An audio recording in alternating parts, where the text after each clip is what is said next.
been about 2 years since I lost my son, Johnny, to a street racing. Unfortunately, I'm reminded of Johnny's accident every day because we have to drive this particular section of the freeway twice a day. To this day, you can still see where Johnny's car made impact with the concrete barriers. I just wish that no other family will ever have to endure what my family has. AJ and I were best of friends. We were always together. We both loved driving very fast. We were always going at least over 90 to 100 miles per hour on the freeway. I thought it was cool to teach AJ things about cars. I taught him in small steps and explained to him when to gas it, when to brake. We felt like we knew what we were doing. We were invincible. When I heard the news that AJ had been in a crash and died, I really broke down. When I realized I lost my best friend, it hit me very hard. I had to come to terms with the part that I played into all of this. There was a time that I did blame myself for his death. I felt some type of guilt. I taught him how to do donuts and things like driving very fast. Since AJ's death, I completely stopped driving recklessly.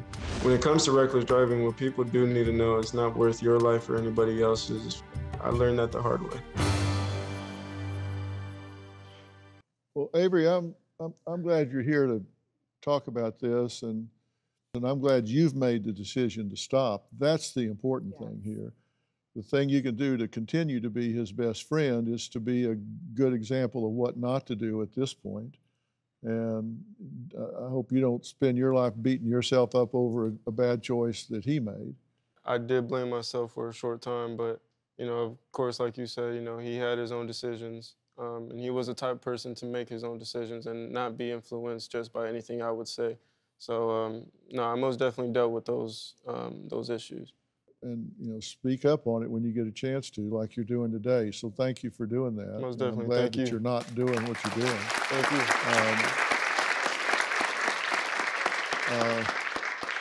you. And, you've said it, if you didn't stop, you could have killed yourself or somebody else. And so, most definitely. That's the important thing.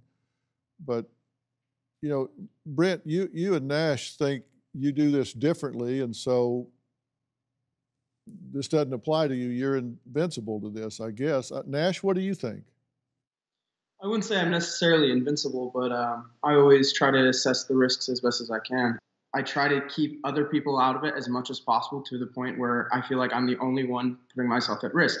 I understand the risk. I understand the danger that I could very well slip up and, not be here anymore. And that's very hard to kind of talk about and say, but it's the truth of it. I mean, there is an innate risk to it, just like everything else.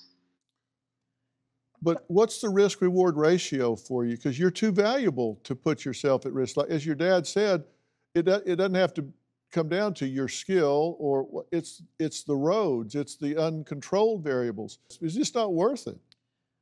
Can I say something, Yes. Dr. Phil? It's not a controlled environment. You're on the freeway. You're on the main roads where other people have the right to be. And you're putting other people at risk. When I got to the accident scene and I found out that my son had passed away, I also found out that there were no other cars involved. And in that moment, I thanked God. I thanked God that my son, Johnny, went home to heaven with clean hands, that he didn't go home as a murderer. And you need to have the conversation with yourself, and you need to have the conversation with your son and ask yourselves, is this a legacy that I want to leave behind? Can I live with myself if I caused someone else to die because I wanted to have a good time? It's not worth it. It's reckless. It's reckless driving, and it's reckless thinking. Do you have a story or a question for me? Click the link in the description and tell me what in the world is going on.